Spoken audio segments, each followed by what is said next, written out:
तो युद्ध की शुरुआत हो चुकी है और दोनों ही तरफ लोगों की जानें जा रही है। लेकिन इन सब के बीच में इजराइल पर हमास के हमले के बाद दुनिया एक बार फिर से दो हिस्सों में बंटती नजर आ रही है। जहां एक तरफ अमेरिका समेत तमाम देशों ने इस हमले की निंदा की है और हमले को क्रूर बताया, तो वही तमाम ऐसे देश हैं जो हमास के हमले का समर्थन करते हुए नजर आ रहे हैं।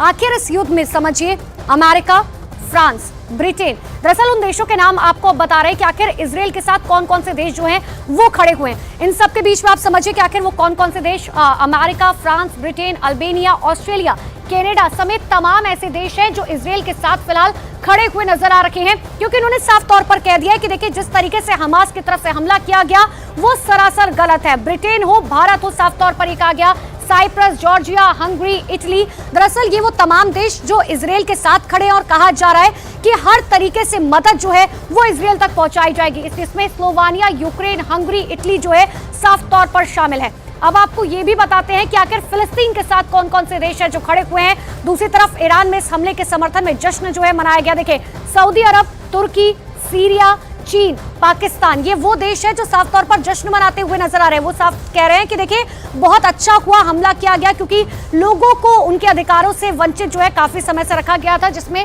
आखिरी देश जो है वो कुवैत भी शामिल है।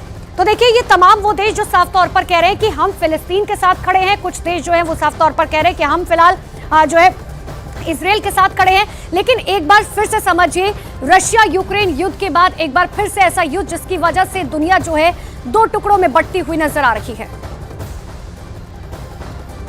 और इजराइल के जवाबी हमले से गाजा में जमकर तबाही मची है। रॉकेट हमले की वजह से यहां कई इमारतें खंडर में तब्दील हो गई हैं। तो कई इमारतें ऐसी हैं जो कि पूरी तरीके से ध्वस्त नजर आई है। एक्सक्लूसिव तस्वीरें आपकी टीवी स्क्रीन पर आप देख रहे हैं। देखिए किस तरीके से इजराइल की ओर से जो रिटेलिएशन की गई, जो जवाबी हमला किया गया, उसके बाद जमकर तबाही मची है।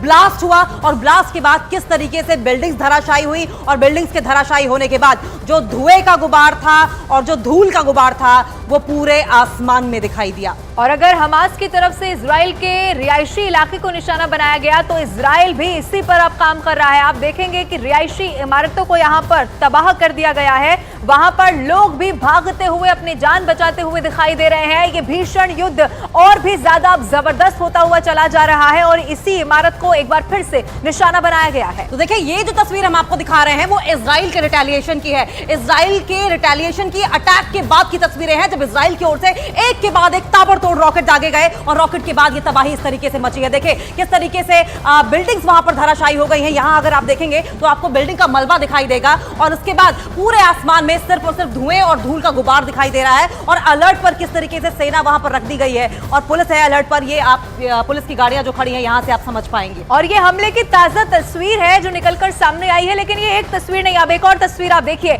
आपको 1 सेकंड से भी कम का समय यहां पर दिखाई देगा और ये जो बहुमंजिला इमारत है वो यहां पर धराशायी होती हुई दिखाई दे देगी और जबरदस्त यहां पर धमाका होता हुआ, भीषण ब्लास्ट होता हुआ भी दिखाई देगा। और आप किस तरीके से रात के अंधेरे में जब ये ब्लास्ट हुआ तो चौतरफा रोशनी फैल गई और उस रोशनी ने देखिए किस तरीके से ये ब्लास्ट हुआ है। जरा नजरें यहां देखिए, ये बिल्डिंग एक तरफ ब्लास्ट हुआ, दूसरी तरफ बिल्डिंग धराशायी कितनी तेजी के साथ नीचे हुई है। ऐसे में अंदाजा लगाइए कि इस ब्लास्ट में जब ये बिल्डिंग धराशायी हो रही होगी तो न जाने कितने ऐसे लोग होंगे जो मौत की नींद सो गए होंगे या घायल हुए होंगे। और एक बार फिर से आप देखिए कि किस तरीके से रात का अंधेरा था और उसके बाद जब ये ब्लास्ट हुआ तो कैसे यहाँ पर आसमान में रोशनी हो गई। एक और तस्वीर हम आपको दिखा रहे हैं कि कैसे ये टॉप एंगल से ली गई तस्वीर है। आप देखेंगे कि जिस इमारत को निशाना बनाया गया उसके बाद जब यहाँ पर धमाका हुआ, यानी कि जब विस्फोट हुआ और उसके बाद चारों तरफ सिर्फ और सिर्फ धुआं यहां पर दिखाई दिया। यानी कि लोगों को संभलने का मौका तक नहीं मिला, वो यहां से वहां जा सके, खुद को सुरक्षित कर सके, इसका मौका ही इजराइल की ओर से नहीं दिया गया।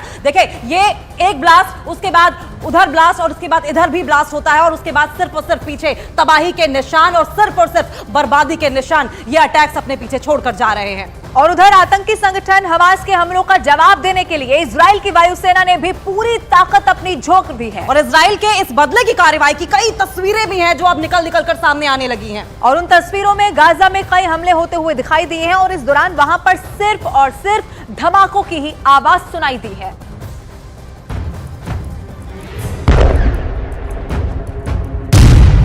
गाजा पर इजराइल की बमबारी, हमास के हमलों का करारा जवाब, इजराइल का बारूदी प्रतिशोध।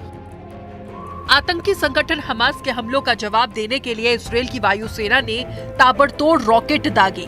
इसराइल की वायुसेना ने जो तस्वीरें जारी की उनमें हमास के आतंकियों पर बारूद कहर बनकर टूटती दिखाई दी। इसराइल की वायुसेना ने दावा किया कि उसके इस हमले में हमास का लॉन्चिंग पैड तबाह हो गया। इसके साथ ही जिकिम में समंदर किनारे भी इसराइल की सेना ने हमास के कई लड़ाकों को मार गिराया। מקומות שהחמאס מסתתר בהם, פועל מתוכם. נהפוך אותם לאיי חורבות. אני אומר לתושבי עזה, צאו משם עכשיו, כי אנחנו נפעל בכל מקום ובכל העוצמה. बदले की इस जंग में इसराइल कोई कोर कसर छोड़ना नहीं चाहता, क्योंकि हमास ने उसके ऊपर एक दो नहीं बल्कि हजारों रॉकेट की बौछार की। इस बीच इसराइल की एयरफोर्स ने एक और तस्वीर जारी की जिसमें हमास की 4 ठिकाने नजर आए।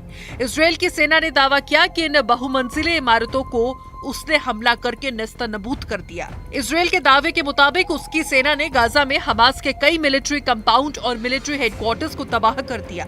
खबर यह है कि इसराइल के इस हमले में गाजा में 230 से ज्यादा लोगों की जान चली गई और 1800 से ज्यादा लोग घायल बताए गए।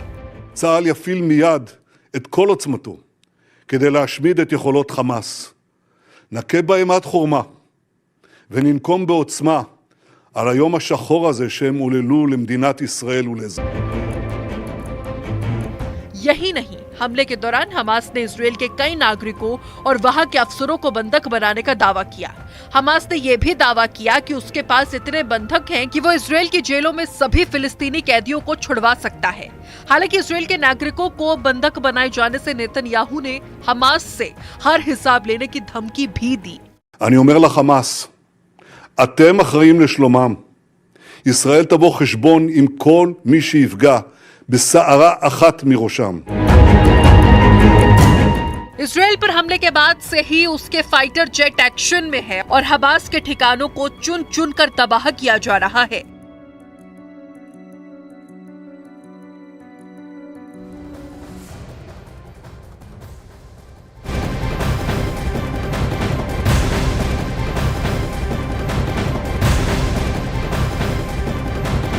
और देखिए इस वक्त की बड़ी खबर आपको बता रहे हैं, इजराइल फिलिस्तीन युद्ध में अब लेबनान की एंट्री हो चुकी है। लेबनान ने इजराइल पर मोटार दागे। इस वक्त की सबसे बड़ी खबर आपको बता रहे हैं, लेबनान का इजराइल के रॉकेट प्रतिष्ठान पर हमला किया गया है।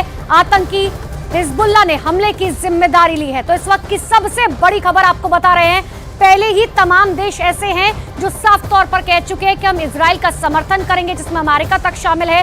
दूसरी तरफ अगर फिलिस्तीन की बात करें तो कई ऐसे खाड़ी देश जो ये इस बात को क्लियर कर चुके हैं कि हाँ, हम फिलिस्तीन का समर्थन करेंगे। इन सब के बीच में अब लेबनान की एंट्री हो गई।